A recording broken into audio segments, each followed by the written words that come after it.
वैराग्य तो त्याग ज्ञान ब्रह्मी भोग ब्रह्मतनु देहाच्या निरासे पाविजे आठाया माझी ऐसी काया जवनो हे उदक अग्नी धान्या झाल्या घडी पास एका विण एकच कामाने देहाच्या निरासे पाविजे आठाया माझी ऐसी काया जवनो हे तुका म्हणे मज कळते चाचणी बडबडीची वाणी अथवा सत्य देहाच्या निरासे पाविजे आठाया माझी ऐसी काया जवनो हे विठ्ठला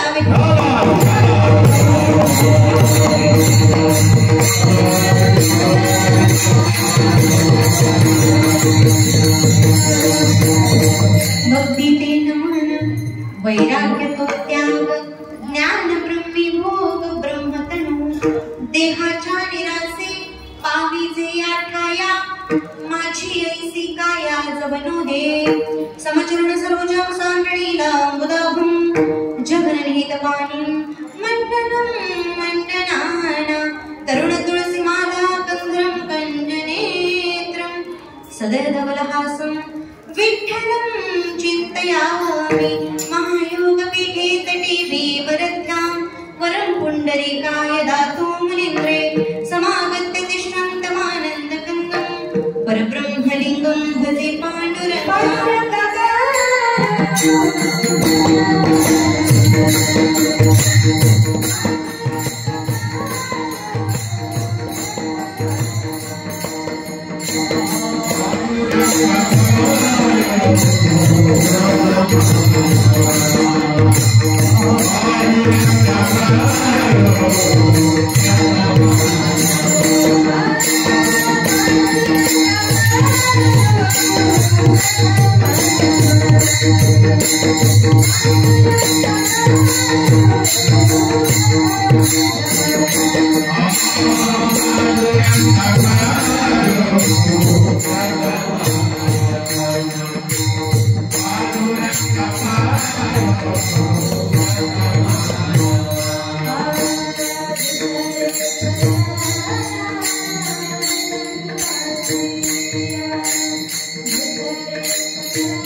प्रथम नमन दुसरे चरणा संतांच्या त्यांच्या कृपादाने कथेचा विस्तार बाबाजी सद्गुरुदास तुका अलंकापुरी रम्य सिंहासनस्तु पदंभोज तेजस्पुरादि प्रदेशं विधींद्रादिदेवे सदा स्तूयमानं समाधिस्तमूर्तिं भजे ज्ञानदेव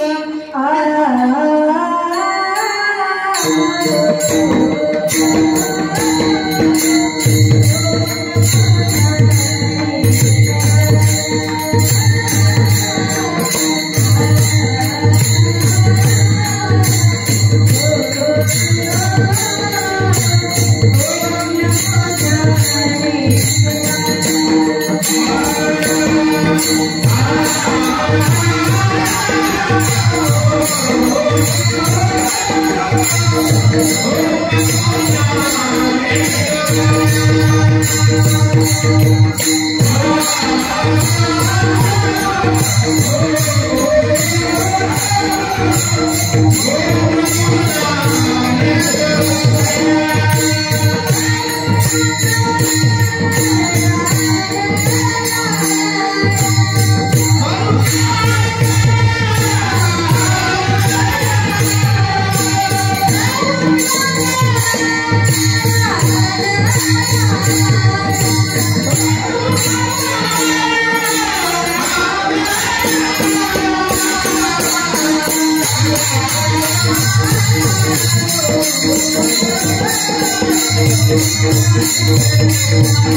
प्राप्त समयी कीर्तनरूपी सेवेकरता निवडलेला अभंग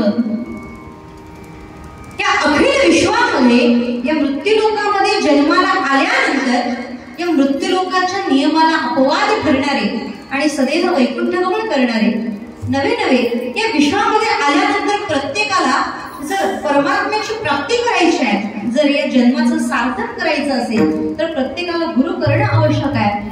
पण या संपूर्ण जगताचं जगद्गुरुपद भूषवणारे, भक्तीचे मुकुटमणी असणारे, ज्ञानश्रेष्ठ, वैराग्याचे महामेरू, तत्वनिष्ठ, अभय देणारे, सकळ गुरु संपन्न असे तुकोपर आहे.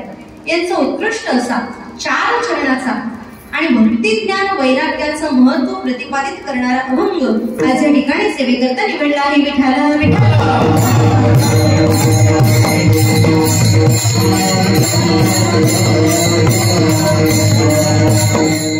अभंग तुकोबरांचा आहे, 4 चरणाचा आहे. मात्र या अभंगाला स्पर्श करण्यापूर्वी अल्पसा परिहार देणं अत्यावश्यक आहे.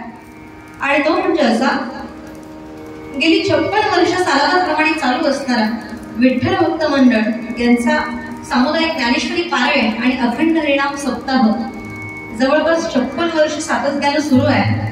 आणि या 56व्या वर्षातील आजची तृतीय दिवसाची सेवा ही माझ्या वाट्याला आली. सेवेकरता बरीचशी ज्येष्ठ श्रेष्ठ मंडळी उपस्थित आहेत.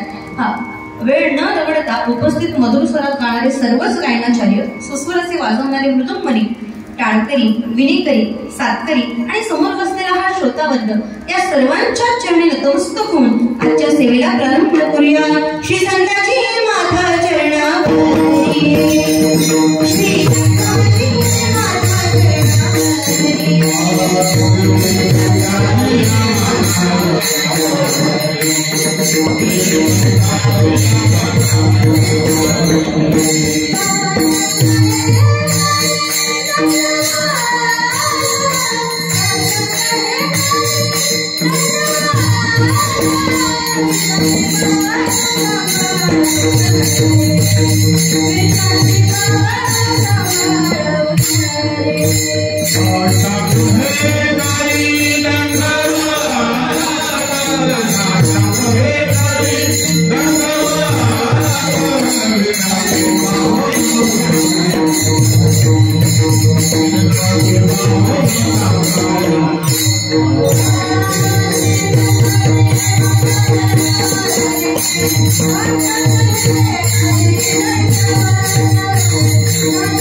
संताची माथा चरणावरी.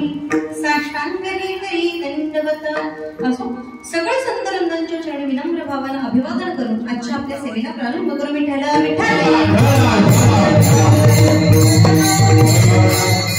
सेवेकरता निवडलेला अभंग तुकोबरांचा आहे.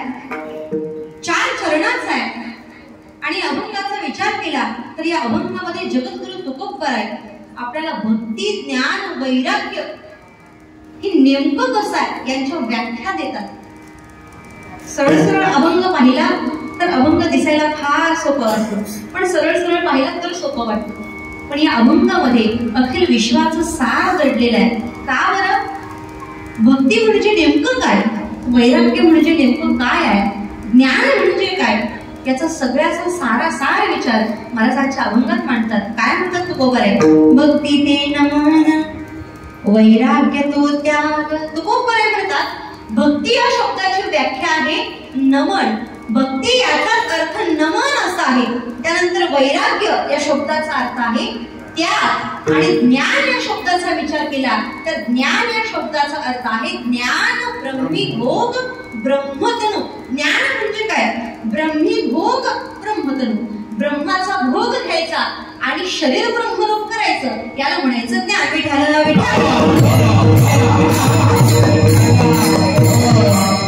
अर्थात शरीर ब्रह्मरूप होऊन या संपूर्ण ब्रह्माचा भोग घेणं याला खऱ्या अर्थानं ज्ञान असं म्हणतात. असं तुकोबराय आजच्या अभंगात म्हणतात. मग साधक मंडळी आमच्या तुकोबरायने प्रश्न करतात, महाराज तुम्ही सांगता ते खरं आहे, भक्ती म्हणजे नमन, वैराग्य म्हणजे त्याग, ज्ञान म्हणजे शरीर ब्रह्मरूप करून ज्ञानाचा भोग घ्यायचं, सगळं आम्हाला मान्य आहे. पण भक्ती, वैराग्य आणि ज्ञान यांचा आमच्या जीवनात काही महत्वाचा फायदा आहे का?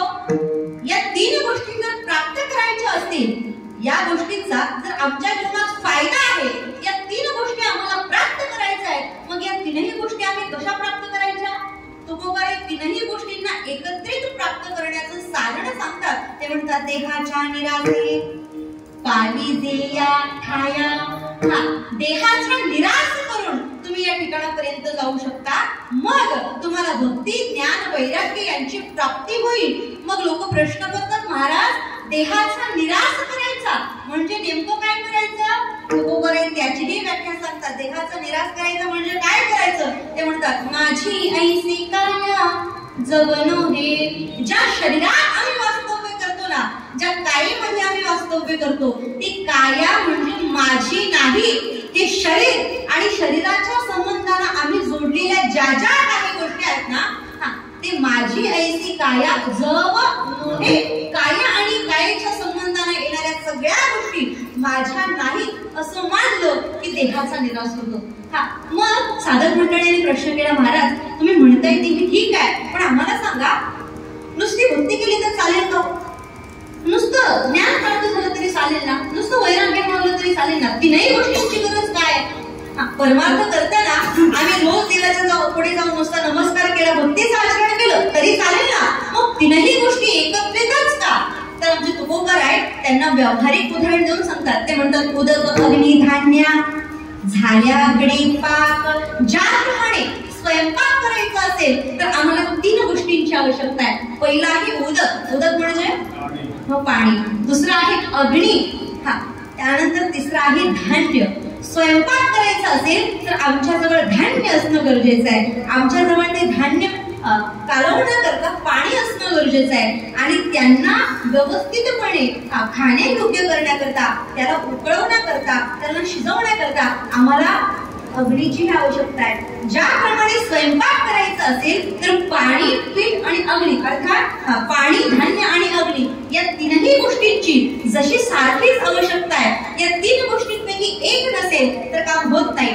एकाशिवाय एकाचं काम होत नाही. परमार्थही तसाच आहे बाबांनो. एकाशिवाय एक कामाने परमार्थात सुद्धा जर भक्ती असेल आणि जवळ ज्ञान नसेल तर उपयोग नाही. तुमच्याजवळ ज्ञान आहे, भक्ती आहे, पण वैराग्य नसेल तर उपयोग नाही. आणि म्हणून भक्ती, ज्ञान आणि वैराग्य या तीनही गोष्टी एकत्रित आल्याशिवाय खऱ्या अर्थानं परमार्थ मिळत नाही. मग त्या तुकोबरायने साधक मंडळी प्रश्न करतात, महाराज मग काही लोक फक्त एकाच गोष्टीच्या जोरावर जगाला ज्ञान सांगत फिरतात, त्यांचं कसं काय हो? तुकोबराय म्हणतात, अहो असे जे ज्ञान सांगणारे आहेत ना, त्यांच्याबद्दल मला सगळं काही कळतं. कारण तुका म्हणे मज कळते चाचणी. ते बडबड करतात की सत्यवाणी बोलतात की मला कळतं, कारण बडबडीची वाणी अथवा सत्य विठाला.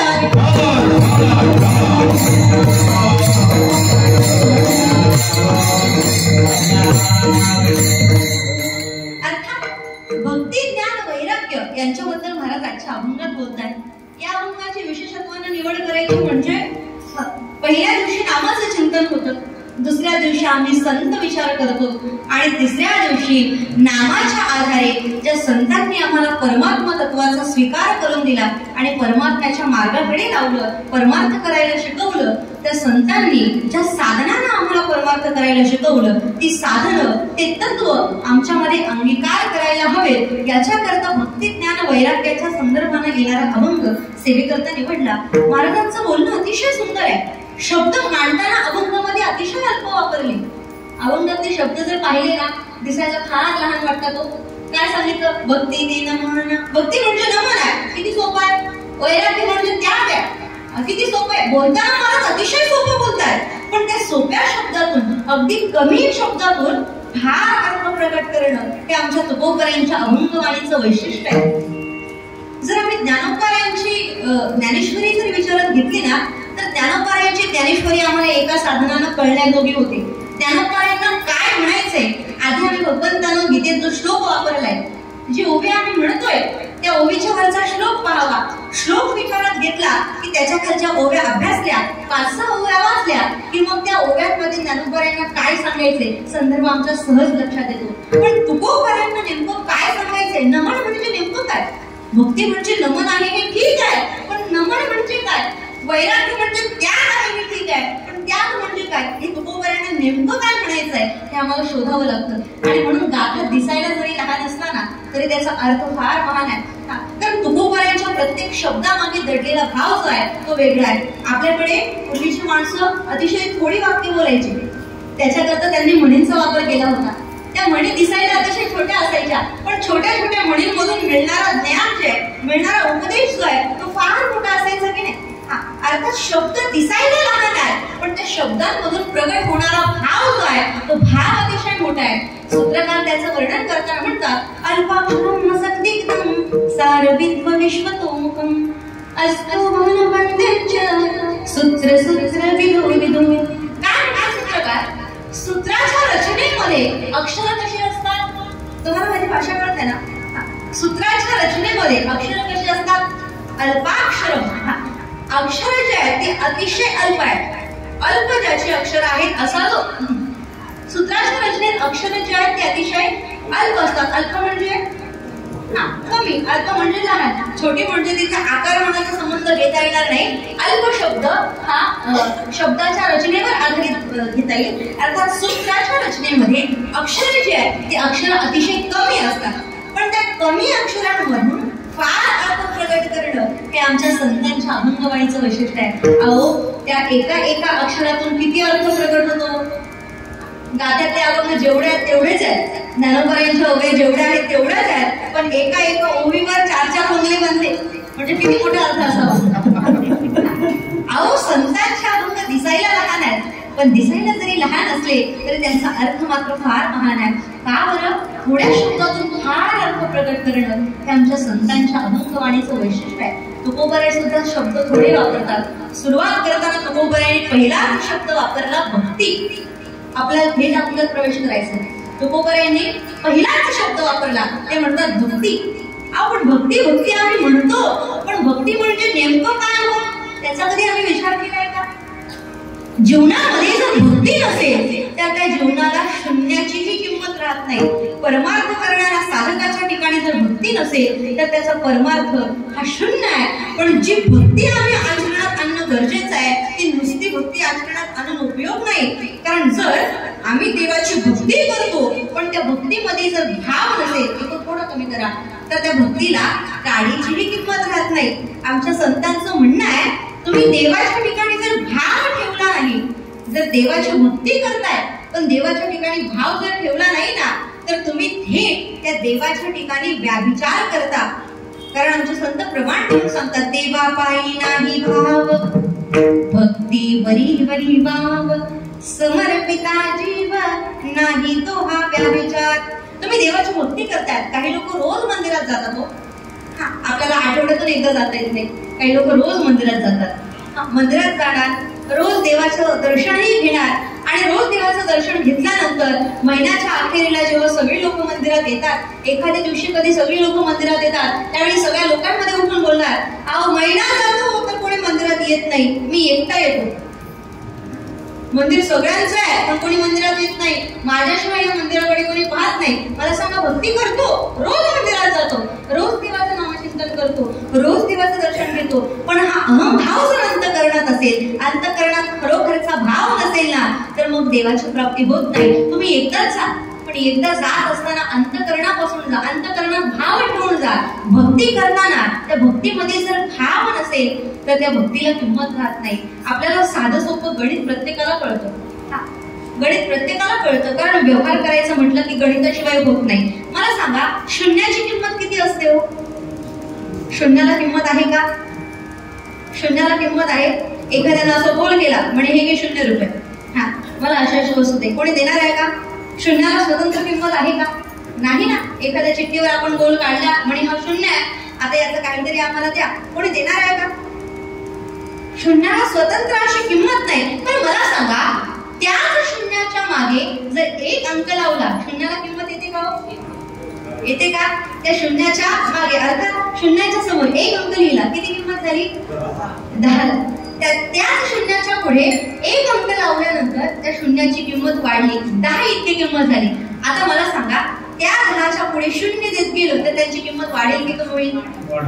आता त्या 10च्या पुढे जरी आम्ही 0 वाढवले तरी त्याची किंमत वाढणार आहे. तुम्ही भक्ती करत असताना नुसती भक्ती जर करत असाल तर नुसती भक्ती शून्यासारखी आहे, जिला काळीचीही किंमत नाही. पण त्या भक्तीच्या सोबत जर भाव असेल तर भाव ठेवून केलेली भक्ती जी आहे ना, तुम्ही जितकी भक्तीची साधनं वाढवत जाल, तुम्ही जितकी भक्ती वाढवत जाल, प्रत्येक शून्याबरोबर जशी किंमत वाढत जाते, तुमच्या भक्तीच्या प्रत्येक क्रियेबरोबर तुमच्या अंतःकरणातला भाव वाढत जाईल आणि ती भक्ती निश्चितपणे देवापर्यंत पोहोचेल. विठाला विठाल.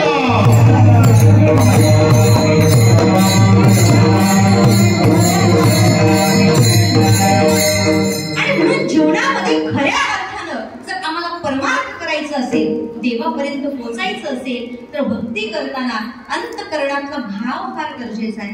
अहो, तुम्ही आम्ही सगळी लोक भक्ती करतो, पण आम्हाला भक्तीचा यथार्थ मर्म कधीच कळलं नाही. अहो, भक्ती केली आमच्या मारुती रायांनी. ज्या प्रभू श्री रामचंद्रांचं या ठिकाणी वास्तव काय, त्यांच्याकडे जर पाहिलं तर प्रभू श्री रामचंद्रांकडे पाहिल्याबरोबर एक वेळेस आम्हाला सीतामैयाची आठवण येत नाही. प्रभू श्री रामचंद्रांकडे पाहिलं तर आम्हाला लक्ष्मणाची आठवण येत नाही. प्रभू श्री रामचंद्रांकडे पाहिलं तर कधी आम्हाला भरत शत्रुघ्न आठवत नाही हो. पण त्या प्रभू श्री रामचंद्रांकडे पाहणाऱ्या प्रत्येक व्यक्तीला आमच्या मारुतीराय आठवल्याशिवाय राहत नाही. जेव्हा आम्ही प्रभूचं दर्शन घेतो त्यावेळी प्रभूच्या आधी आम्हाला मारुतीरायांची आठवण होते. मला सांगा, गावागावात राम मंदिर आहेत याबद्दल शंका आहे? मंदिर आहेत, नाही असं मी म्हणत नाही. राम मंदिर सगळीकडे आहेत. प्रभू श्री रामचंद्रांचं मंदिर जरी असलं तरी त्यात नवल नाही, कारण काही गावांमध्ये आजही प्रभू श्री रामचंद्रांची मंदिर नाही, पण हनुमंतरायांचं मंदिर नाही असं गाव शोधून सापडणार नाही. भक्तीची यथार्थ व्याख्या जर कोणाकडे करून पाहायची असेल तर ती आमच्या मारुतीरायांकडे. कारण मारुतीरायांनी किती भक्ती केली, आमच्या परमात्म्याची एवढी भक्ती केली, एवढी भक्ती केली की त्या भक्तीनं प्रभू श्री रामचंद्रांना त्यांनी ऋणी करून ठेवलं आणि मग प्रत्यक्ष परमात्म्याला म्हणावं लागलं, एकैकपस्य काराय प्राणं दास्यामि कपे शेषस्य होपकाराय भवामो ऋणिनो वयम्. प्रभू श्री रामचंद्र हनुमंतरायांना म्हणतात, हे मारुते, अरे तुझे माझ्यावर अनंत उपकार झाले आणि आता त्या एका उपकाराच्या मोबदल्यात, एकैकपस्य काराय, एका उपकाराच्या मोबदल्यात प्राणां दास्यामि कपे, हे हनुमंता, हे कपिराज, मी माझे प्राण अर्पण करतो. पण प्राण किती आहेत? किती प्राण आहेत? 5 प्राण आहेत. जरी प्राण अर्पण केले तरी ते प्राण 5च आहेत. मग प्रभू श्री रामचंद्र म्हणतात, मारुती, अरे मी प्राण जरी अर्पण केले ना तरी ते 5च आहेत रे. त्या पंच प्राणानं मी तुझ्या उपकारातून, तुझ्या ऋणातून मुक्त होऊ शकत नाही. म्हणून शेषस्य उपकाराय, राहिलेले जे उपकार आहेत त्या उपकाराच्या मोबदल्यात भवामी ऋणिनो वयम्, मी कायम जन्मभर तुझा ऋणी राहीन. विठाला विठाल.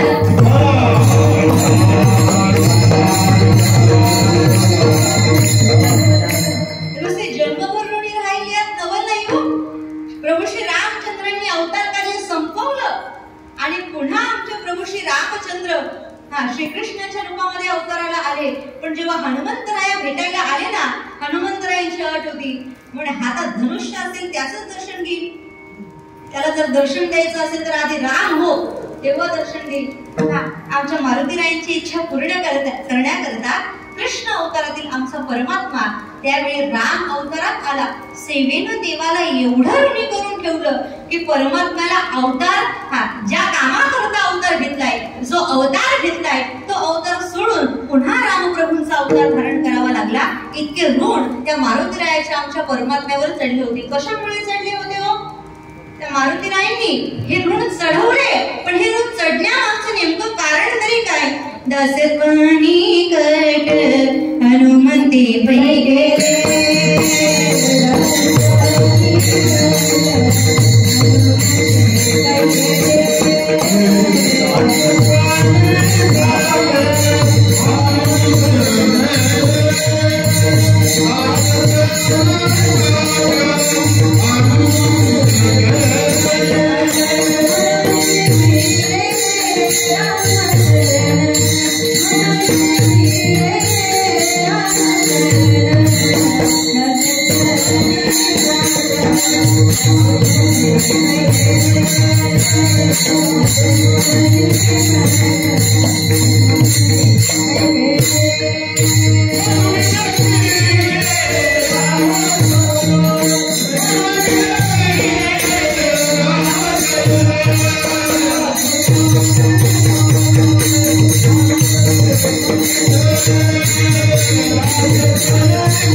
हनुमंती पै केले म्हणून देखिले रामचरण. अहो, त्या हनुमंतरायांनी आमच्या प्रभूरांचं दास्यत्व केलं. प्रभू श्री रामचंद्रांचं दास्यत्व नुसतं दास्यत्व केलं का हो? कसं केलं? दास्यत्व निकट हा शब्द महत्वाचा आहे.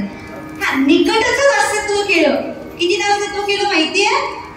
अहो, स्वतः राजकुमार असणारे हनुमंतराया आमच्या प्रभूंची सेवा करण्याकरता किती खालच्या दर्जाचं काम करायला लागले माहितीये?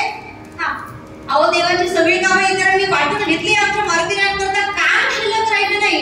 आमच्या मारुतीरायांनी देवाला जांभई येईल त्यावेळी चुटकी वाजवण्याचं काम स्वीकारलं. इतकं निकटचं दास्यत्व आमच्या मारुतीरायांनी केलं. एवढंच नाही, आमच्या प्रभू श्री रामचंद्रांनी ज्यावेळी वनवासाला सुरुवात केली आणि प्रभू श्री रामचंद्र, सीतामैया आणि लक्ष्मणजी वनवासामध्ये आहेत आणि अशा वेळेला त्या रावणानं कपटानं सीतेला पळवून नेलं आणि मग अशा वेळेला सीतामैयाचा शोध करणार तरी कोण? आणि मग सर्वांनी सांगितलं, म्हणे मारुते, आता तू उड्डाण कर आणि आमच्या सीतामैयाचा शोध करायला सुरुवात कर. सगळ्या सैन्याला घेऊन आमच्या प्रभू श्री रामचंद्र सीता शोधाकरता निघालेले आहेत. तसं पाहिलं तर ज्याचे डोळे या विश्वामध्ये एखाद्या लहानातल्या लहान मुंगीला सुद्धा पाहू शकतात, त्याचे डोळे सीतामैयाला पाहू शकत नाही का?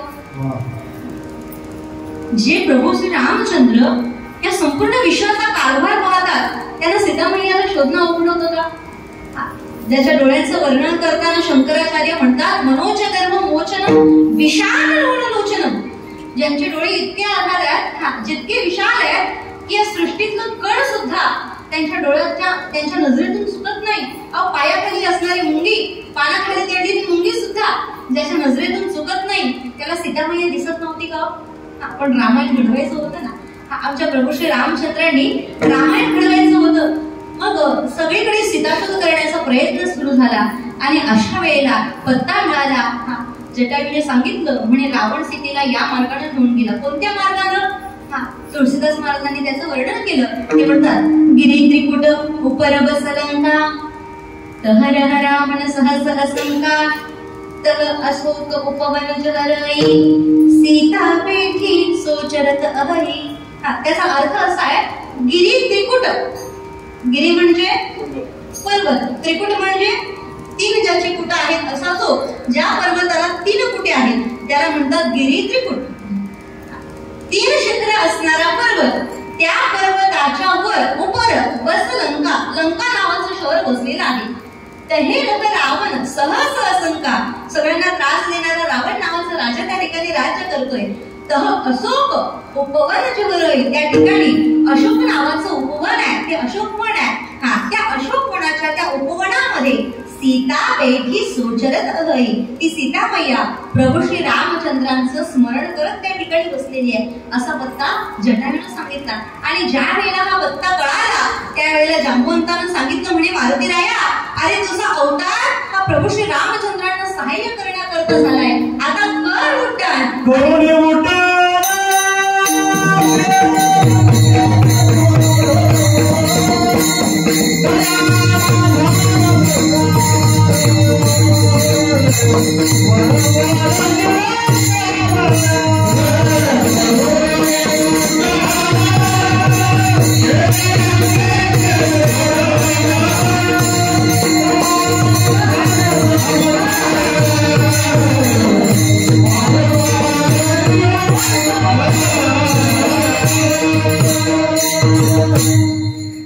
उड्डाण केले लंकेचे शोधना.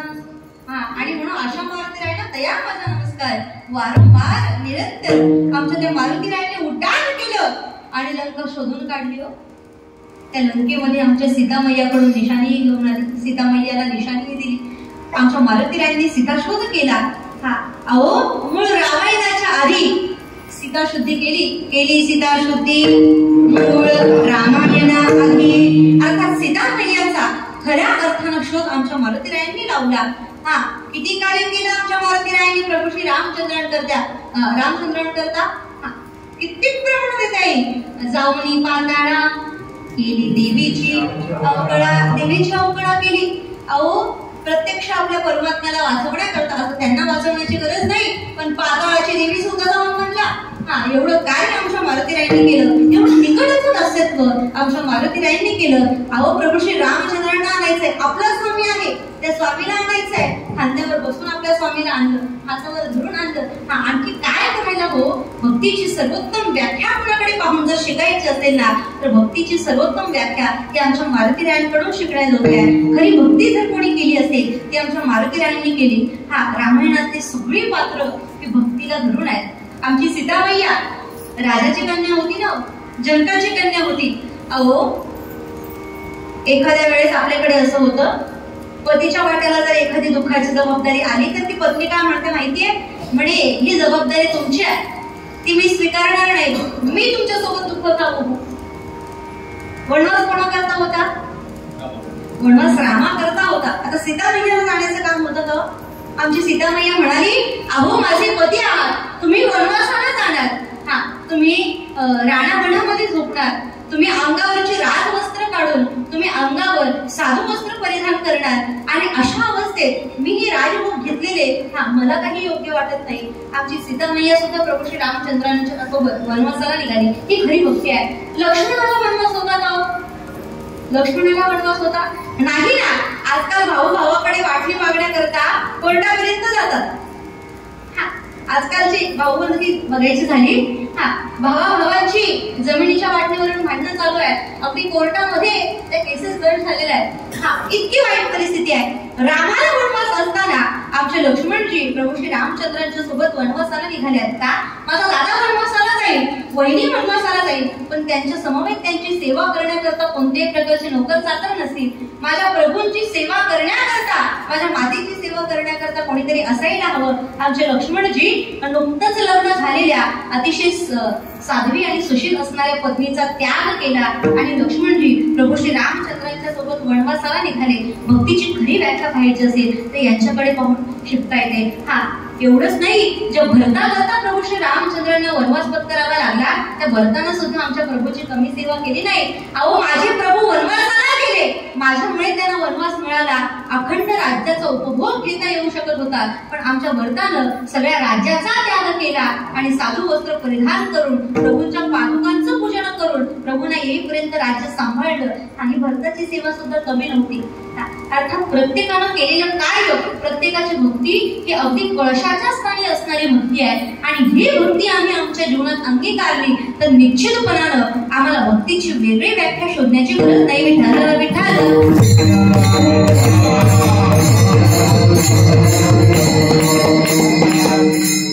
एवढंच नाही, भक्तीच्या अनेक ठिकाणी आम्हाला अनेक व्याख्या पाहता येतात आणि भक्तीच्या खऱ्या व्याख्या पाहायच्या असतील ना तर एक साधा सोपा फक्त 84 सूत्राचा ग्रंथ आहे. आमच्या नारद महर्षींनी नारद भक्ती सूत्र नावाचा ग्रंथ लिहिला. फार मोठा नाही हो, फार मोठा नाही, अगदी 7-8 पानांमध्ये सामावलेला तो ग्रंथ आहे. काय? नारद भक्ती सूत्र. त्याच्यामध्ये त्यांनी 84 सूत्र सांगितली. त्याच्यामध्ये भक्तीच्या काही अगदी छोट्या छोट्या व्याख्या सांगितल्या. ते नारद महर्षी म्हणतात कथादिश्वती गर्गहा. गर्गाचार्यांची व्याख्या सांगताना ते म्हणतात भगवंताच्या कथा आणि त्या कथांच्या विषयामध्ये अनुराग ठेवणं म्हणजे प्रेम ठेवणं याला खऱ्या अर्थानं भक्ती म्हणतात. म्हणजे काय हो, ज्या ठिकाणी भगवंताची कथा चालू असेल, ज्या ठिकाणी भगवंताचं नामचिंतन चालू असेल ना त्या ठिकाणी प्रेमभरीत अशा अंतःकरणानं जाऊन त्या कथेमध्ये समाविष्ट होणं आणि त्या कथेचा आनंद घेणं, प्रेमानं त्याचा उपभोग घेणं ही खऱ्या अर्थानं भक्ती आहे. विठ्ठल विठ्ठल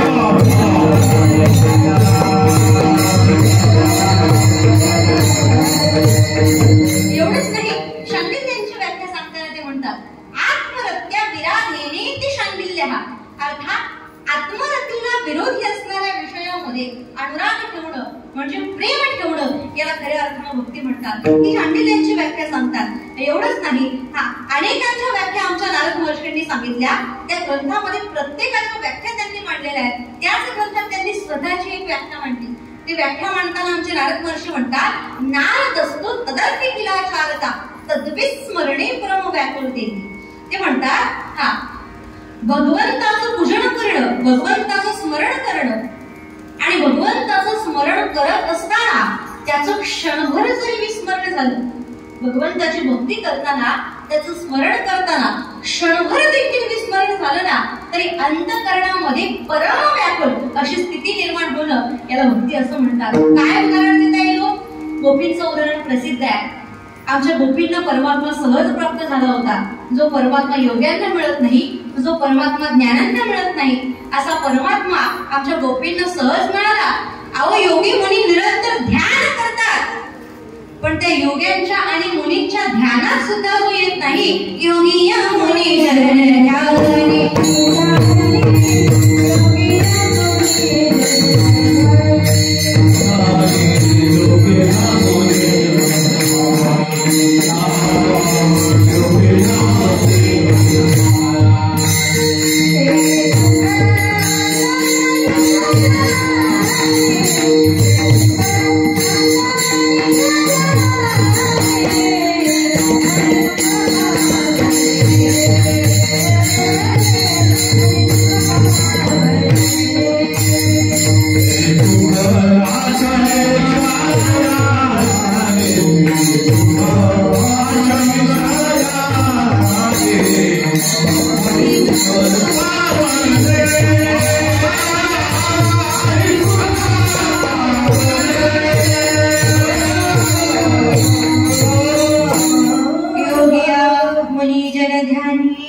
योग्यांना मुनींना ध्यान करून ते ध्यानात येत नाही. योग्यांच्या ध्यानी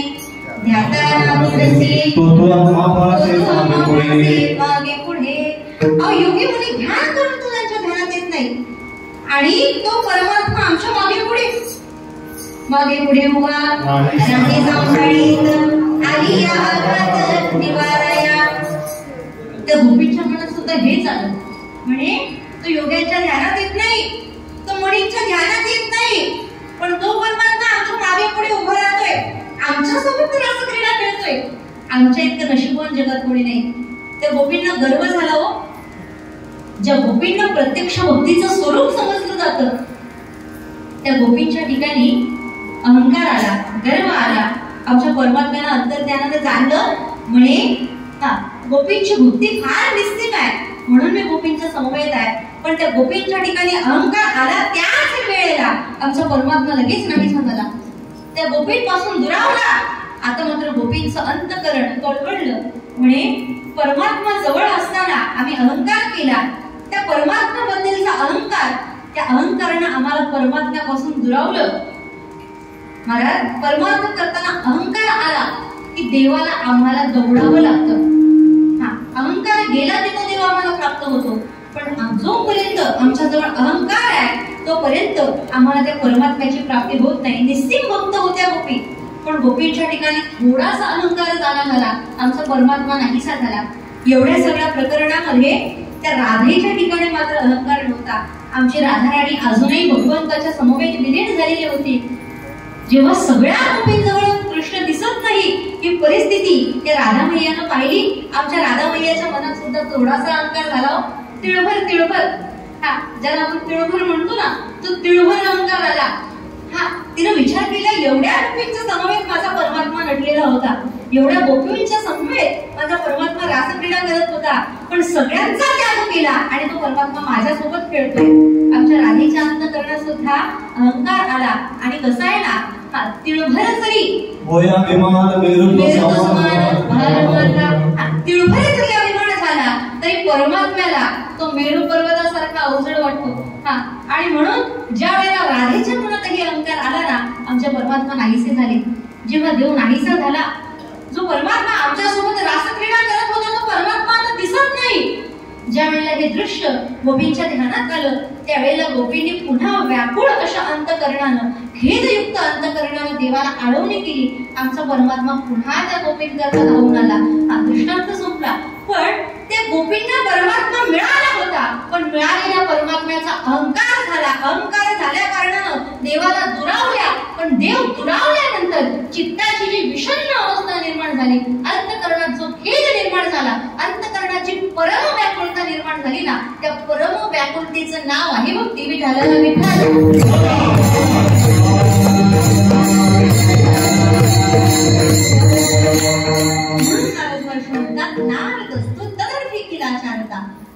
विस्मरणे परम व्याकुळ येते. त्याचं विस्मरण जरी झालं तरी अंतःकरणात परम व्याकुळ अशी अवस्था निर्माण होणं, याला खऱ्या अर्थानं भक्ती म्हणतात. अनेक ग्रंथांमध्ये भक्तीच्या वेगवेगळ्या व्याख्या सांगितल्या आहेत. महाराज म्हणतात, मोक्ष कारण सामग्र्या भक्तिरीव करियसी स्वस्वरूपानुसंधान भक्तिरित्या विधीयते. मोक्षाला कारण असणाऱ्या साधनामध्ये जी साधना सांगितली जाते ना, तिचं नाव आहे भक्ती. एवढंच नाही, भक्तीच्या विविध व्याख्या सांगितल्या. पण कसं होतं ना, साधी सोपी असणारी भक्ती आम्ही अवघड करून ठेवली की लोकांना भक्ती सुद्धा अवघड वाटायला लागेल. तसं पाहिलं तर भक्ती हा सोपा विषय नाही. आम्ही काय म्हणतो, साधा सोपा आणि सरळ भक्ती मार्ग संतांनी आम्हाला दिला, पण भक्ती मार्ग इतकाही सोपा नाही. महाराज म्हणतात, भक्ती मार्ग किती अवघड आहे. भक्ती तो कठीण शुळावरील भक्ती म्हणजे कठीण त्या शुळावर, त्या शुळासारखी आहे ना. आम्हाला सहज रीतीनं ती भक्ती आचरणात आणावी इतकी ती सोपी नाही. मग इतकी जर अवघड भक्ती आहे, मग सामान्य माणसानं सोप्या अशा कोणत्या भक्ती मार्गाचा विचार करावा, कोणत्या तत्वाचा स्वीकार करावा. आमच्या संतांनी ते सोपं तत्व, ते सोपं वर्म आम्हाला सांगितलंय. सोपे वर्म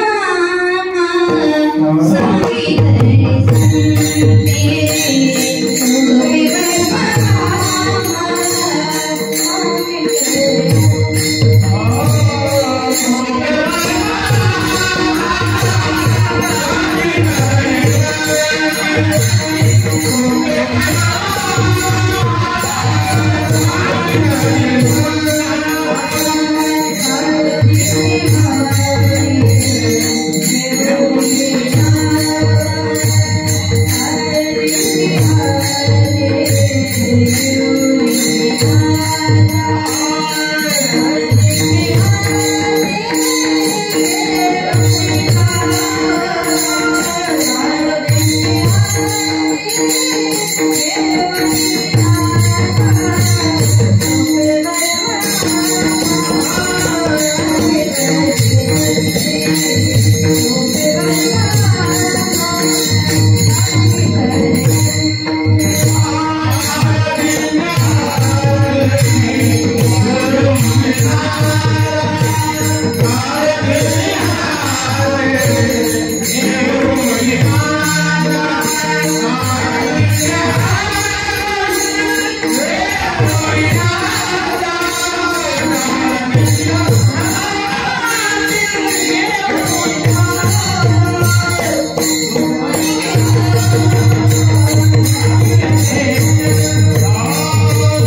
त्या संतांनी आम्हाला सोपं असं वर्म सांगितलं. सोपंच आहे हो, फक्त आम्ही त्याला अवघड केलं. सोपं वर्म सांगितलं. काय सांगितलं? टाळदिंडी हाती घेऊन संतांनी आम्हाला हातामध्ये टाळ घ्यायचं आणि दिंडीमध्ये भजनामध्ये जाऊन मनसोक्त नाचायचं. आम्ही दिंडीतही जातो, आम्ही भजनातही जातो, आम्ही हातामध्ये टाळही घेतो, पण वाजवण्याच्या ऐवजी दुसऱ्याच्या खांद्यावर हात टाकून गप्पा मारत फिरतो. अरे आलोय, पण घरी सगळी कामं तशीच राहिली. आम्हाला भक्ती सांगितली, फक्त भक्ती जी आम्ही आचरणात आणतो त्या भक्तीमध्ये थोडीशी त्रुटी राहिली. मला म्हणतात भक्ती करायची ना, अतिशय सोपं आहे. हे बर्म फार सोपं आहे. काय केलं तुम्ही गळ्यामध्ये टाळ घ्या, भगवंताच्या भजनामध्ये नाचत जा. गात जागा गात जागा, तुम्हाला गात जायचंय, त्या भगवंताकडे आम्हाला जायचंय. कुठपर्यंत जायचंय? देव पहावया गेलो, देवाची पूजनी केलो. ही स्थिती जोपर्यंत साधत नाही तोपर्यंत आम्हाला परमात्म्याच्या चिंतनात नाचत जायचंय. तर आमची खऱ्या अर्थानं भक्ती साध्य होईल.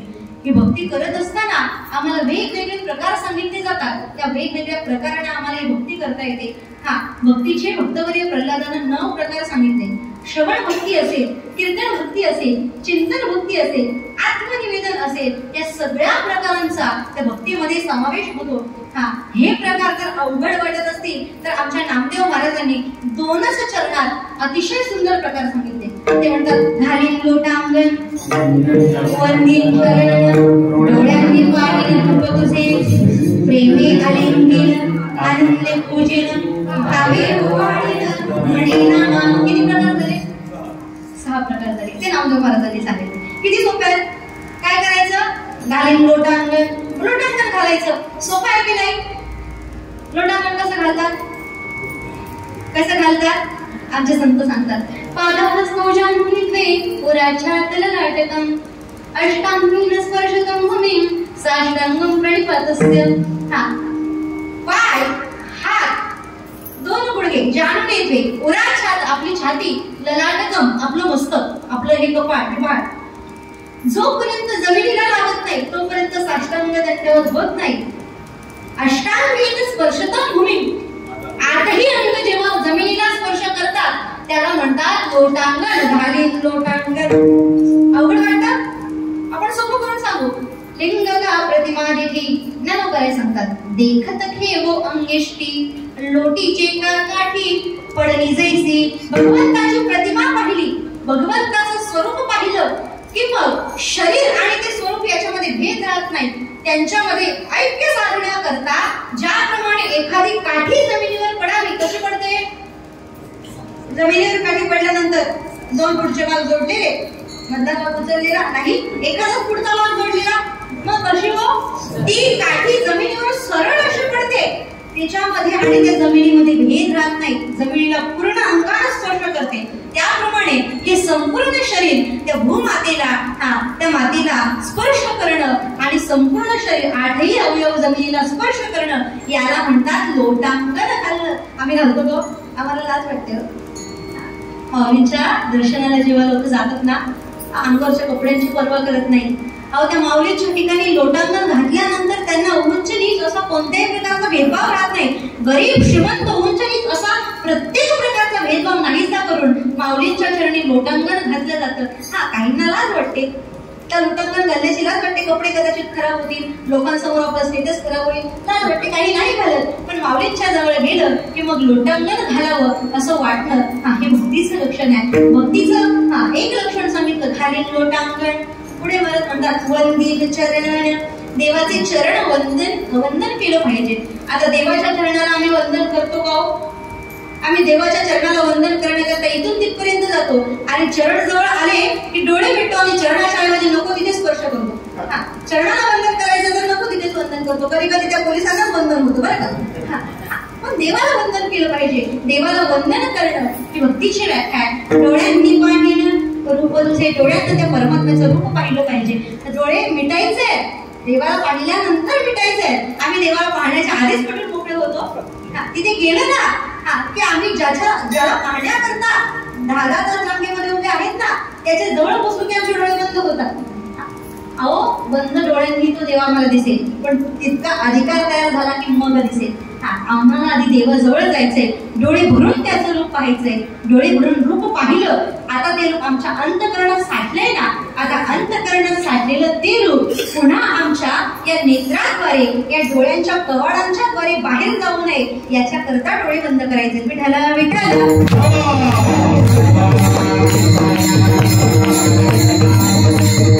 म्हणून डोळ्यांनी पाहिलं रूप तुझे प्रेमे आलिंगन, प्रेमानं देवाला आलिंगन द्यायचंय. आता आलिंगनामध्ये सुद्धा बरेच प्रकार पडतात. कामाचं, प्रेमाचं, असे बरेच आलिंगनाचे प्रकार आहेत. कामाचं आलिंगन कशाला म्हणावं, पती पत्नीचं आलिंगन आहे ते कामाचं आहे. प्रेमाचं आलिंगन कशाला म्हणावं, प्रेमानं बाप मुलाला आलिंगन देतो, प्रेमानं आई मुलीला आलिंगन देते, याला म्हणावं प्रेमाचं आलिंगन. याच्याही पेक्षा थोर प्रेमाचं आलिंगन म्हणायचं झालं तर त्याला भक्तीच्या आलिंगनामध्ये समाविष्ट करता येतं.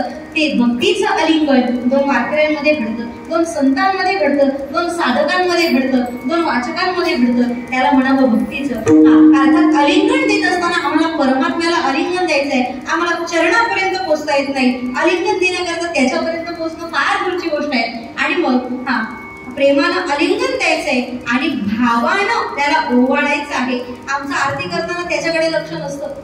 जेव्हा आम्ही देवाला ओवाळतो ना तेव्हा देवाकडे लक्ष नसतं. कधी एकदा आमचं ओवाळून पूर्ण होतं, आमचे हात कधी दुखायचे थांबतात अशी आम्हाला चिंता लागलेली असते. पण देवाला आनंदानं ओवाळायचंय. देव घरी आल्यानंतर ना त्या फोटो काढण्याच्या नादात आम्ही देवाला ओवाळायचं राहूनच जातो. कारण फोटो काढण्याकरता ओवाळत असताना ते क्लिअर येत नाही.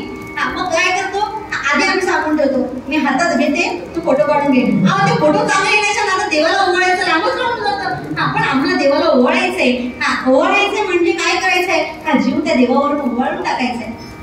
इतकं देवाला प्रेमानं बोलवायचं की हा सगळा जीव त्याच्यावर ओवाळून टाकायचे. काय पण नाही आरतीचा तर दोन कोणी ओवाळेल, हा जीव जोपर्यंत देवावर ओवाळून टाकत नाही ना, तुका म्हणे प्राण करा देवाचे अर्पण, जोपर्यंत हा जीव त्या देवाला अर्पण करत नाही, जीव भावानं त्याला ओवाळत नाही, तोपर्यंत भावे ओवाळीत ही प्रतिक्रिया सिद्ध होत नाही. आणि म्हणून ही भक्तीची सामान्य असणारी लक्षणं आम्ही अंगीकार केली तर निश्चितपणानं ती भक्ती आम्ही आमच्या जीवनात आणू. विठाला विठाला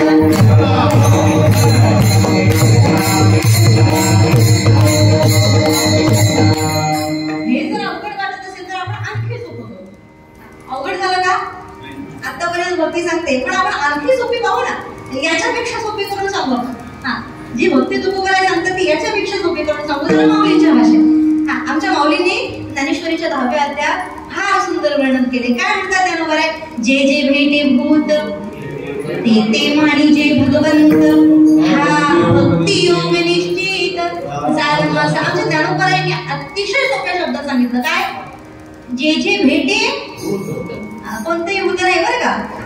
नाही तर तुम्ही तशी ती बाकीची भूत मला माहिती नाही, पण माणूस पंचभूताचा बनलेला आहे. भूत हा शब्द त्या उद्देशाने आलेला आहे.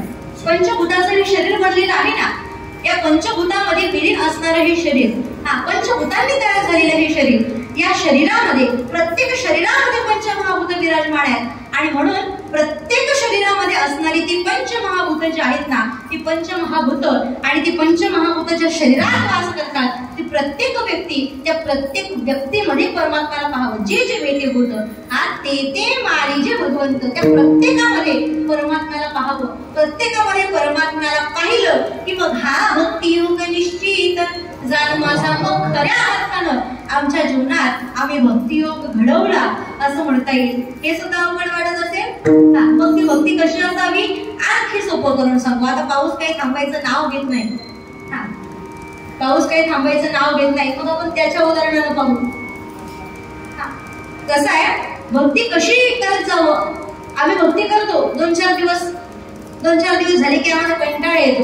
पण ती भक्ती ही दिवसेंदिवस वाढत गेली पाहिजे. कशी, वर्षा काळी सरिता जैसी चढो लागी पंडसुता, तैसी नीच नवी भजता श्रद्धा दिसे. आमची भक्ती सातत्यानं वाढत गेली पाहिजे. आम्ही सदैव ती भक्ती वाढत गेलो पाहिजे. अशा पद्धतीने आमची भक्ती वाढत गेली तर निश्चितपणानं आमच्या आयुष्यामध्ये भक्तियोग घडेल. पण ही भक्ती आम्ही कधीपासून जिचं वर्णन करतोय, ती भक्ती नेमकं करायची कशी, भक्ती म्हणजे नेमकं काय हे आम्हाला समजलं पाहिजे की नाही. मग काय बरं, भक्ती म्हणजे नेमकं काय म्हणावं. तर तुकोबरे भक्तीची व्याख्या आणि भक्तीसोबत ज्ञान वैराग्याची व्याख्या अभंगाच्या प्रथम चरणात सांगतात. भक्ती ते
आपल्याला भक्ती म्हणजे काय जाणायचं होतं म्हणून पहिलं चरण घ्यावं लागलं बरं का.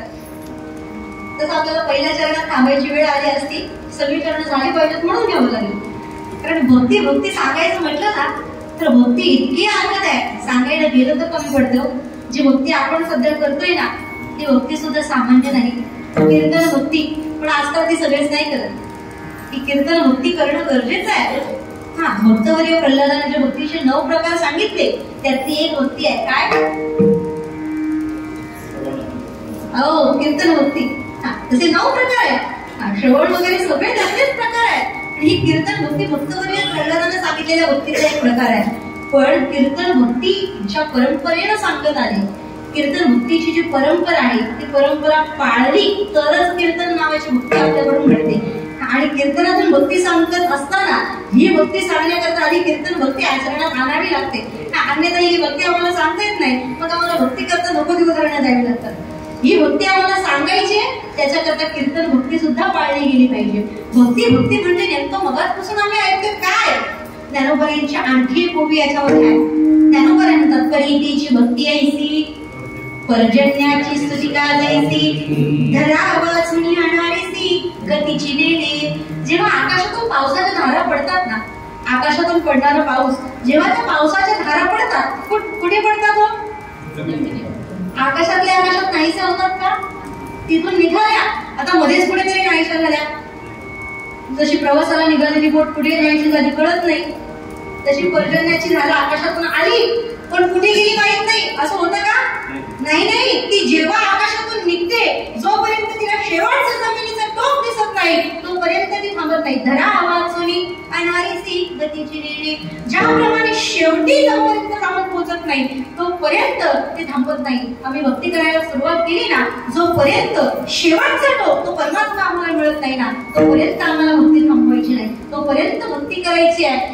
मग कशी करायची, महाराज अतिशय सुंदर सांगतात. अखंड अगरबता होळी असती, तया ते विनयो हीची संपत्ती, जय जय जय मंत्रे अर्पिती माझ्याची ठाई. हा भक्ती जी आहे ना ती भक्ती अखंडपणे करायची. कशी? अगरगता होणी असती, पण कसं? तया ते विनयो हीची संपत्ती, अर्थ करण्यामध्ये विनय धारण करायचा आणि मग ती भक्ती करायची.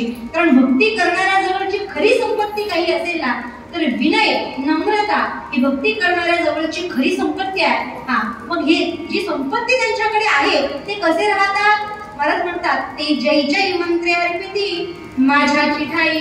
ते भगवंताच्या ठिकाणी मंत्राचा अर्थात भगवंत नामाचा जय जयकार करतात. हा जय जयकार करतात, नमनाची भक्ती करतात, विनयानं वागतात, अर्थात नमन करतात. नमन करतात म्हणजे काय करतात?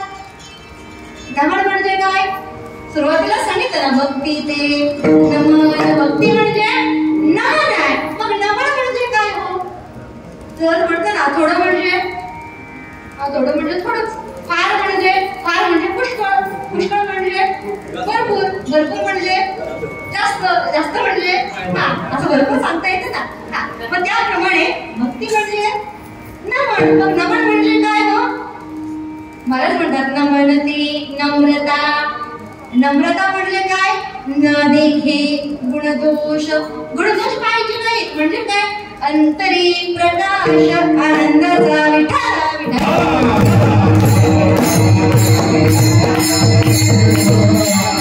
भक्ती म्हणजे नमन आहे. काय? भक्ती म्हणजे नमन आहे. नमन म्हणजे काय आहे? नम्रता आहे.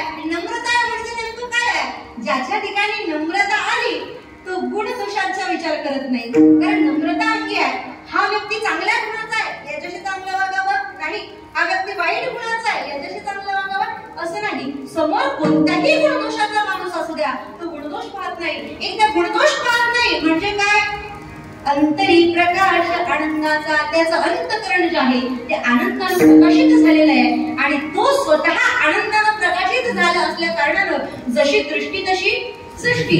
जसा त्याचं अंतःकरण आहे तसं त्याला सगळं जग दिसतं. समोरच्याचे गुणही दिसत नाही, समोरच्याचे दोषही दिसत नाही. अशी अवस्था झाली की तिला समजावं त्याच्याकडे भक्ती आली, त्याच्याकडे नमन आलं, त्याच्याकडे नम्रता आली. आणि एकदा अंगी नम्रता आली की महाराज म्हणतात नम्र झालं होता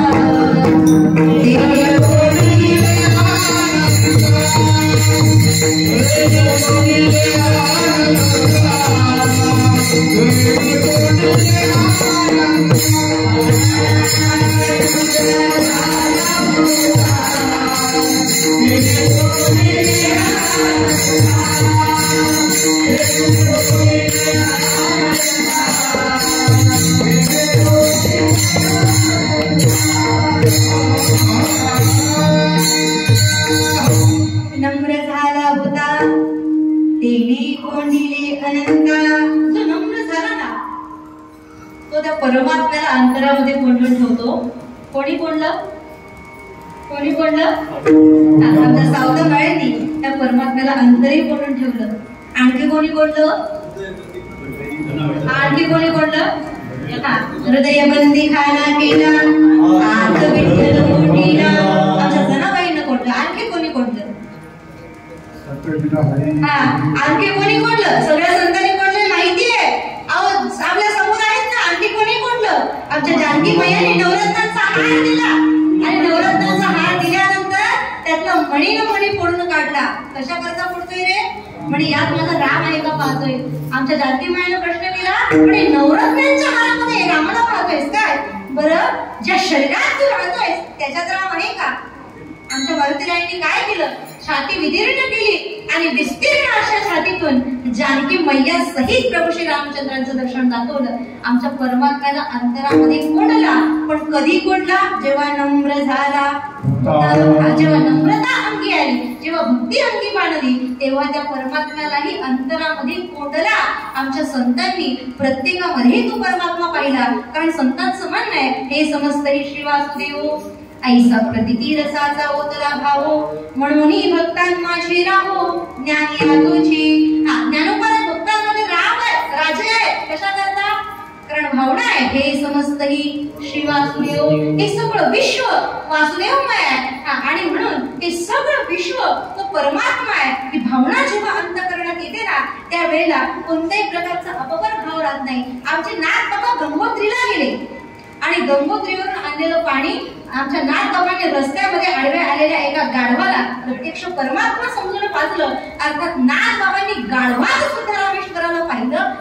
याला खऱ्या अर्थानं भक्ती म्हणावी, याला म्हणावं हे समजते श्री वासुदेव. जेव्हा ही भावना आमच्या अंतःकरणामध्ये येईल, हे विश्वचे माझे घर ऐसे मती दयाची स्थिर किंबहुना चराचर आपणची झाला, ही स्थिती जेव्हा निर्माण होईल ना समजावं तेव्हा आम्ही भक्ती करायला सुरुवात केली. कधी समजावं? आमच्या युनोचं एक वाक्य आहे, राष्ट्रीय सेवा संघाचं एक वाक्य आहे. या सगळ्या विश्वाची जी कमिटी आहे ना त्या कमिटीचं वाक्य वसुधैव कुटुंबकम. त्याचा श्लोक आमच्या शास्त्रकारांनी सांगितला.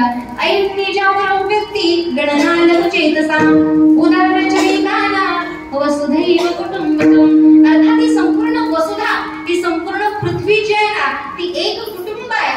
या विश्वामध्ये, या पृथ्वी तलावर उपस्थित असणारा प्रत्येक जीव, त्या प्रत्येक जीवाचा एकमेकाशी संबंध आहे. आमच्या ज्ञानोबरांनी सुद्धा तेच सांगितलं. हे विश्वाचे माझे घर, फार काही वेगळा विचार करण्याची गरज नाही. जेव्हा ही भावना तयार होईल तेव्हा समजावं भक्ती ते इथपर्यंत आपण आलो. चला पुढे. पुढचा शब्द महाराज वापरतात वैराग्य, तो त्याग. वैराग्य म्हणजे काय? वैराग्य म्हणजे काय? त्याग. पण वैराग्य म्हणजे आम्हाला खऱ्या अर्थानं वैराग्यच कळालं नाही हो. आमचं वैराग्य कसं असतं माहितीये? आम्हाला वैराग्य निर्माण नाही होत, आम्हाला निर्माण होतो त्याचं नाव आहे वैताग. आम्हाला जे निर्माण होतं ना ते वैराग्य नाही, आम्हाला जे निर्माण होतं तो वैताग. एखादी भाजी आवडत नसेल म्हणून आपण तिचा त्याग करतो, म्हणतो आता आम्ही वैराग्य धारण केले म्हणे चातुर्मासात वांग खायचं नाही. आवडतच नाही ना, खाऊ नये पण आवडतच नाही, आवडत नाही म्हणून वैराग्य म्हणता येत नाही. आवडीची गोष्ट त्यागणं याला वैराग्य म्हणता येतं. आमच्या भगवान श्रीकृष्णांचं गोपिकांवर किती प्रेम होतं. त्या गोपींच्या समयात प्रभू रास क्रीडा करत होते. त्या गोपींकरता आमचे प्रभू गोकुळामध्ये राहत होते. एवढं प्रेम त्या गोपींवर, एवढं प्रेम असणाऱ्या गोपिकांना सोडून आमचा परमात्मा जेव्हा मथुरेमध्ये गेला तो परत गोकुळामध्ये आला नाही हो. याला म्हणावं वैराग्य. वैराग्य जर समजायचं असेल तर आमच्या तुकोबारांकडे पाहावं. जिथे विवेक आहे ना तिथेच वैराग्य निर्माण होतं. जर विवेक नसेल तर त्या ठिकाणी वैराग्य नाही, त्याला वैताग म्हटला जातो. पण खऱ्या अर्थानं वैराग्य सिद्ध करायचं असेल ना महाराज म्हणतात विवेकासहित वैराग्याचे विवेकासहित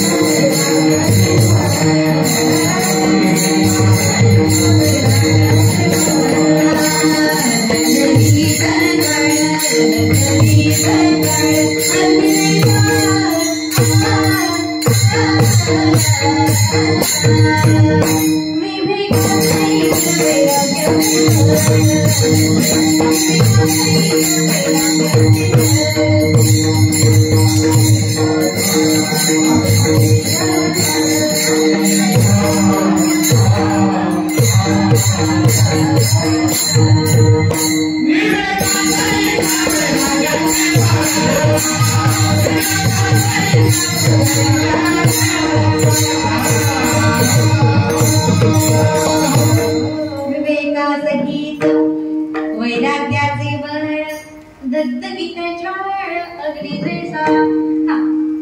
वैराग्याला जर बळ आणायचं असेल ना तर विवेक असणं गरजेचं आहे. वैराग्य कसं असावं सोपं करून सांगू. दुष्काळ पडला आणि आमच्या तुकोबारायांची पत्नी मरण पावली. एक मुलगा अन्न करत मरण पावला आणि आमच्या तुकोबारायांना ज्यावेळी विचारलं म्हणे तुकोबाराई कसं वाटतंय, तुकोबाराई म्हणतात बरे झाले दिवा निघाली दिवाळी, बरे या दुष्काळी मिळालेली. आमच्या तुकोबारायांनी त्या दुष्काळात एवढं सगळं वाहून गेलं. आमचं कोरोनामध्ये थोडंसं नुकसान झालं. लोक म्हणतात या कोरोनाने आमची वाट लावली, देवाने आमच्याकडे लक्ष दिलं नाही. एवढी त्या देवाची सेवा केली, देवाने आमच्या पत्रात काय टाकलं, आमच्या घरचं असं केलं, आमच्या घराचं असं वाईट झालं. कीर्तनकार म्हणतात आमची कीर्तनं थांबली, देवाने आमच्या करता केलं. साधा कोरोना आला तर तुम्ही देवावरचा विश्वास कायमचा हरवून बसला. आमच्या पत्नी गेली, मुलगा मरण पावला, कसा हो? आधी पत्नी कशी गेली? स्त्री एक अन्न अन्न करत राहिली, अन्न करत मरण पावली. आमच्यावर तर अशी परिस्थिती आली नाही ना, आम्हाला खायला प्यायला पोटभर होतं ना, पण तरी आम्ही देवाला नाव ठेवतो. वैराग्य पाहावं ना, आमच्या तुकोबरायांकडे पहा. तुकोबरायांकडे पाहिलं ना, आम्हाला वैराग्य लक्षात येतं. आमच्या ज्ञानोबरायांनी ज्ञानेश्वरीमध्ये वैराग्य सांगितलंय का? कुठे गेली वैराग्य जेणे, हातीवर कोईसा सांगणे, जैसे बमुनिया सुणे, आताची केले.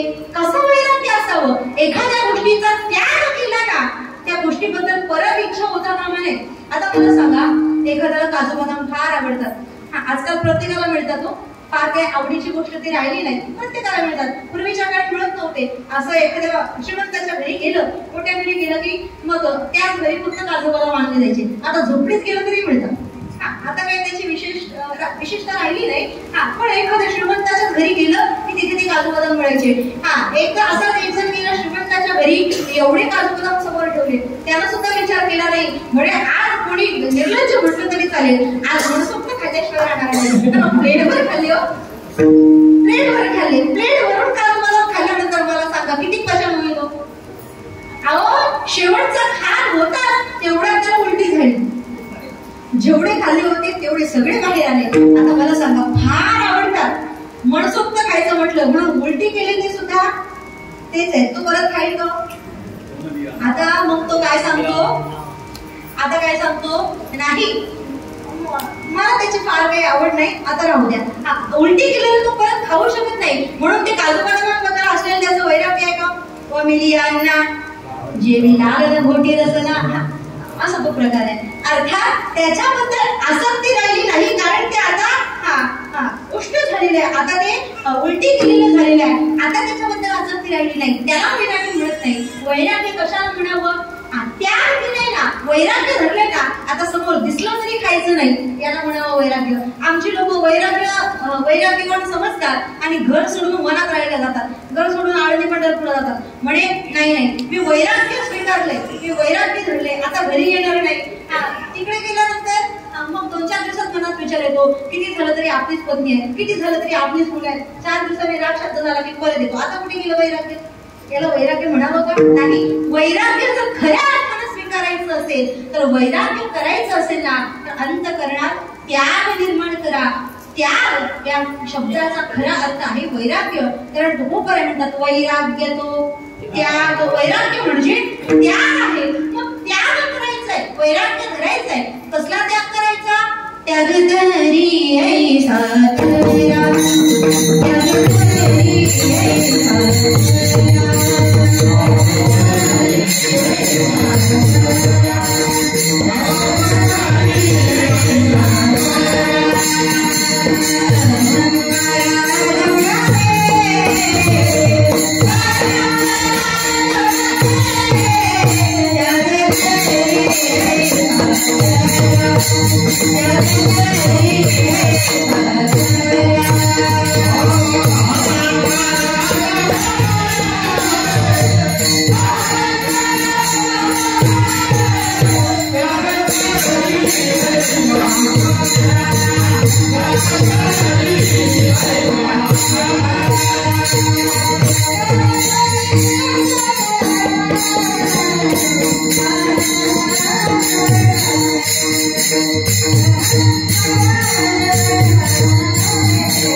त्याग तरी ऐसा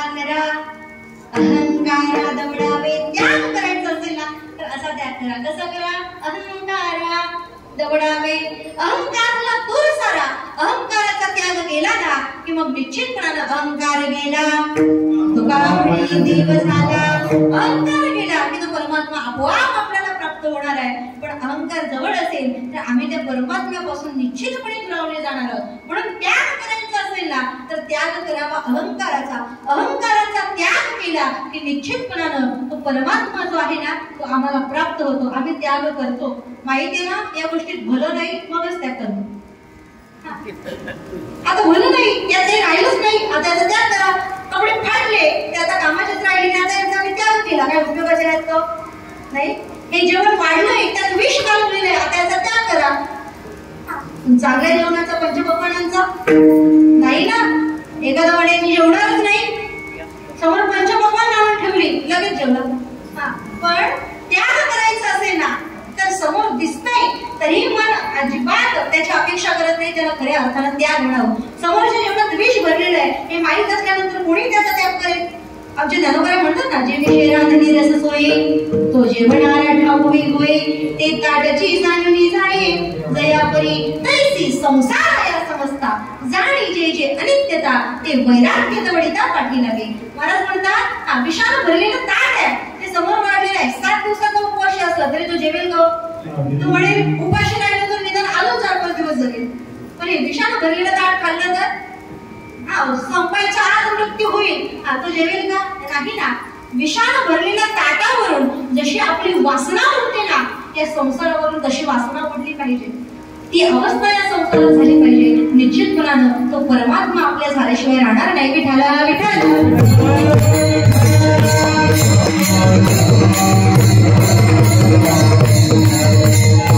आणि याला खऱ्या अर्थानं वैराग्य म्हणतात. फार काही लांबत नाही कारण आपल्या घड्याळाचा काटा जरा पुढे सरकत चाललाय, याला वैराग्य म्हणतात. भक्ती म्हणजे नमन आहे, वैराग्य म्हणजे त्याग आहे. आता महाराज म्हणतात ज्ञान ब्रह्मी भोग ब्रह्मतम, तुम्ही म्हणाल तेवढं आपण वाजू. पण कसं आहे कीर्तनाची एक मर्यादा आहे, आपल्याला फार वेळाच्या पुढे सुद्धा जाता येत नाही. तसं पाहिलं तर आजचं कीर्तन किती ते किती होतं? 8:30. आणि पत्रकाप्रमाणे किती ते किती होतं? म्हणजे आम्ही इथे किती वाजता यायला पाहिजे होतं? पण आम्ही 6:15 आलो बरं. म्हणजे आम्ही आमच्या वेळेमध्ये आलोय आणि आमच्याच वेळेत आम्हाला परतही जायचंय. म्हणून आपल्याला वेळेचं थोडं भान ठेवायचंय. 8:30 वाजता आपण कीर्तन चालू केलं, फार तर आपण 15 मिनिटं एक्स्ट्रा ठेवू शकतो. 9:30 वाजलेले आहेत, 2 तास संपलेले आहेत. आपण कधीतरी कधीच आयोजन केलं की मग 3 तास सुद्धा रमून जाऊ. पण कीर्तनाकरता 2 तासाचा कालावधी फार तर थोड्या वेळ आपण एक्स्ट्रा घेऊ. पण महाराज म्हणतात वैराग्य तो त्याग. आणि पुढे जाऊन काय महाराज म्हणतात ज्ञान ब्रह्मी भोग ब्रह्मतनु. ज्ञान म्हणजे काय तर शरीराला ब्रह्मरूप करायचं आणि ब्रह्माचा भोग घ्यायचा. काय? शरीर ब्रह्मरूप करायचं आणि ब्रह्माचा भोग घ्यायचा. आम्ही शरीर ब्रह्मरूप करू का? नाही, आमचं मन कीर्तनात सुद्धा ब्रह्मरूप होत नाही. कीर्तन हे असं साधन आहे जिथे आम्हाला शरीर ब्रह्मरूप करून घेता येतं. कीर्तन सांग कीर्तन सांग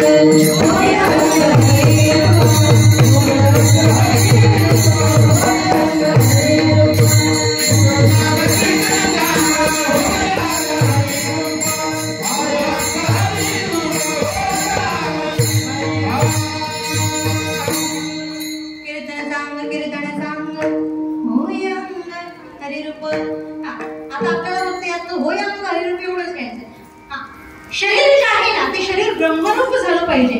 एकदा शरीर ब्रह्मरूप झालं की मग ब्रह्मरूप होऊन या ब्रह्माचा भोग घेता आला पाहिजे. शरीर पंचमहाभूतानं बनलेलं आहे आणि पंचमहाभूतांचा हा गोंधळ आहे. महाराज म्हणतात पंचभूताचा गोंधळ केला एके ठाई मेळ लाविला सबळ अहंकार त्या पाठी. देवानं पंचभूताचं पृथ्वी आग तेज वायू आणि आकाश हे पंचभूत, या पंचभूताचं हे शरीर तयार केलेलं आहे आणि या पंचभूताच्या शरीराला चालवण्याकरता एक अहंता मागे लावलेली आहे. लाविला सबळ अहंकार त्या पाठी, जो मी म्हणून करता म्हणून या संपूर्ण देहाचा कारभार चालवतो. पण ही पंचभूत जी आहेत ना त्या पंचभूताच्या एकत्रीकरणाने तयार झालेलं हे शरीर, हा देह, या देहाला एकदा मी समजलं, या देहाला आपलं समजलं की मग मात्र तिथे आपल्याला अडकावं लागतं. पण एकदा देहाबद्दल असणारं ममत्व काढून टाकलं, देह नव्हे मी हे सरे पूर्णापुरे विठ्ठल, एकदा देह म्हणजे मी नाही हे कळलं की मग उरतो तो फक्त आणि फक्त परमात्मा. भागवतामध्ये फार सुंदर प्रसंग आहे. महाराज म्हणतात ऐक राया नवल परी आपला संकल्प आपणा वैरी देह बुद्ध वाढवून शरीरी अति दृढ करी भवभया. काय म्हणतात हे राजा ऐक, एक नवलाची गोष्ट सांगतो. आपला संकल्प आपणा वैरी. आपला जो संकल्प आहे ना, कोणता संकल्प? कोणता संकल्प? मी देह आहे, हे शरीर माझं आहे. मी आणि माझं, हे शरीर माझं आहे, मी देह आहे. हा जो आपला संकल्प आहे ना, आपला संकल्प आपणा वैरी, हा संकल्पच आपला वैरी आहे. का बरं? कारण हा संकल्प काय करतो? देह बुद्धी वाढवून शरीरी, जी बुद्धी जी आहे ना, ती शरीराच्या या देहाच्या ठिकाणी ठेवतो आणि मग अति दृढ करी भवभया. हा देह म्हणजे मी आहे असं आमच्या बुद्धीनं ठाण मांडलं किंवा असं आमच्या बुद्धीमध्ये बसलं की मग काय होतं? इथे गेलं तर साप चावेल, तिथं गेलं तर ऍक्सिडेंट होईल, तिथे गेलं तर असं काहीतरी होईल. असं बऱ्याच भीतीदायक गोष्टी आमच्या मनाला भावतात की नाही? आम्हाला भीतीचा स्पर्श होतो, आमच्या अंतःकरणाला भीतीचा स्पर्श होतो. मग अंतःकरणात भय आमच्या वाढत जातं आणि मग ते भय वाढत गेलं की मग देहाबद्दल ममत्व अजून चढत जातं. आणि म्हणून या देहाला मी नाही असं मानलं की मग निश्चितपणानं आम्हाला शरीर देवाकडे वळवता येतं. आणि सोपं करून सांगू, देहाला मी नाही असं कसं मानायचं? आमच्या ज्ञानोबारायांनी त्याचा सुद्धा पुरावा दिलेला आहे. ते म्हणतात, हे मद चिस्तव झाले परी म्या नाही केले, ऐसे जेणे जाणीतले तो सुटला गा. हे माझ्या करता झालंय, पण हे माझं. आता मला सांगा, हा माईक कोणा करताय? कीर्तन होईपर्यंत कोणा करताय? माझ्या करताय. माझा आहे का? मी कुठपर्यंत याच्यावर बोलू शकते? कीर्तन होईपर्यंत. त्याच्यानंतर घरी घेऊन जाऊ का? जोपर्यंत कीर्तन होत नाही तोपर्यंत त्यांचा अधिकार नाही. तोपर्यंत अधिकार कोणाचा आहे?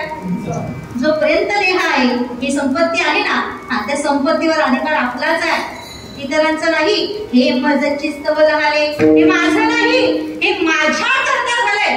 ज्याप्रमाणे पक्षी अंगणी उतरती ते गाऊन दोनिया राहते, तैसे असावे संसारी. असं असावं संसारी, बस एवढं. ज्याप्रमाणे ते येतात, खातात, वेळ संपली, निघून जातात. आम्ही यावं, कीर्तन करावं, 2 तासापुरतं वापरावं, कीर्तन झालं की निघून जावं की खिशात घालून द्यावं. आम्हाला तेच वाटतं, ही सगळी संपत्ती आम्ही खिशात घालून नेणार आहेत. अहो, खिसे नसतात. जाळण्याकरता जे अंगावर टाकतात ना, त्याला खिसे नसतात. काय म्हणतात त्याला? त्याला खिसे आहेत का? नाही. अहो, आपल्याला काहीच सोबत घेऊन जाता येणार नाही. जे काही मिळालंय ना, त्याचा उपभोग घ्या. आपल्या वर्षात लोक म्हणतात, खा प्या आणि मजा करा. हे सगळे इथेच राहणार आहे. अहो, जे मिळालंय त्याचा उपभोग घ्या आणि आपलं नाही असं सोडून समजून द्या. हे माझ्या करता झालंय ही भावना असावी. हे माझं नाही, माझ्या करता आहे असं समजलं की आपल्याला तिथून सुटता येतं. आणि अशा प्रकारे त्यातून सुटका झाली की मग शरीर ब्रह्मांड बनवता येतं. आपलं नाही, मग कशाला अडकून राहायचं? चला वारीला, असं म्हणतो ना आपण? नाही म्हणत तो. घर कोणाचं आहे? माझ्या करता आहे, माझं नाही असं म्हणायचं. काय माझ्या करता आहे, मग त्याची चिंता करत वारीला जायचं नाही. जोपर्यंत आम्ही असं करत नाही तोपर्यंत आम्हाला ममत्व सुटत नाही. आमच्या ठिकाणी दिवसेंदिवस जळत चाललंय. तुम्ही असो, मी असो, सगळे सारखेच आहे. दिवसेंदिवस आमच्याजवळ ममत्व जळत चाललंय. आम्हाला ते सुटत नाही. ज्या दिवशी ते सुटेल ना, त्या दिवशी आम्हाला निश्चितपणानं त्यातूनही सुटका करता येईल. त्यातून एकदा सुटका झाली ना की मग आपोआप शरीर ब्रह्मरूप होईल. एकदा शरीर ब्रह्मरूप झालं की आपोआप या संपूर्ण ब्रह्माचा भोग घेता येईल. हे विश्व म्हणजे आपलं घर आहे. या विश्वामध्ये अस्तित्वात असणारा प्रत्येक जीव माझा अंश आहे. प्रत्येक जण माझ्याशी संबंधित आहे. ही भावना अंतःकरणात निर्माण झाली की मग ज्ञान प्राप्त होतं आणि मग शरीर ज्ञानरूप झालं की ब्रह्मरूप होऊन ब्रह्माचा भोग घेता येतं. त्याला म्हणतात ज्ञान ब्रह्मी भोग ब्रह्मतनु विठ्ठल विठ्ठल.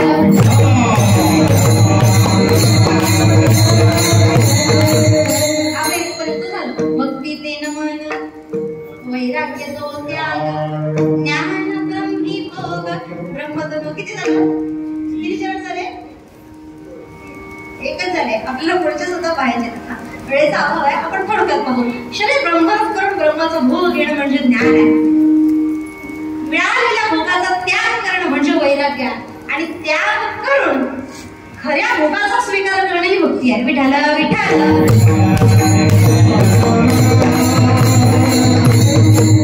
ज्ञानस्वरूप स्थिती प्राप्त करायची आहे. परमात्म्यामध्ये शरीराला विलीन करायचंय. आम्ही ज्ञानस्वरूप झालो, ज्ञान प्राप्त झालं. आता मिळालेल्या संपत्तीचा त्याग करायचा आहे. मिळालेल्या भोगाचा त्याग करायचा आणि त्याचा त्याग केला की खरं जे शेवटपर्यंत सोबत येतं त्याचा स्वीकार करायचा आहे, भक्तीचा अंगीकार झाला. मग हे सगळं कशा करता करायचं? हे सगळं आम्ही जर प्राप्त करायचं असेल तर नेमकं काय करायला हवं? महाराज त्याला उत्तर अभंगाच्या द्वितीय चरणात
माझी ऐसी काया जगणो हे. हा देहाचा निराश केला की मग या ठिकाणापर्यंत पोहोचता येतं. मग देहाचा निराश करायचं म्हणजे काय करायचं? माझी ऐसी काया जगणो हे. हे शरीर माझं नाही आणि शरीराच्या संबंधाला येणाऱ्या गोष्टीही माझ्या नाही. हे शरीर नाश पावणार आहे आणि शरीराच्या संबंधाला येणाऱ्या सगळ्या गोष्टीही नाश पावणार आहेत. ज्ञानेश्वरीमध्ये त्याच्याकरता ज्ञानोबरायांनी एवढी खर्च केली. ज्ञानोबराय काय म्हणतात? आणि शरीर जात आघावे हे नाशिवंत स्वभावे म्हणून तुवा झुंजावे पंढरपूरा. शरीर नाश पावणार आहे आणि शरीराच्या संबंधाने ज्या ज्या गोष्टी आम्ही मिळवल्या, एक शरीर आहे म्हणून घर बांधलं, त्याला राहण्याकरता पाहिजे ना, त्याच्यावर कपडे हवे, त्याला अन्न हवं, त्याला वस्त्र, त्याला निवारा, सगळ्या गोष्टी हव्या. शरीराच्या संबंधाने आम्ही निर्माण केल्या. शरीराच्या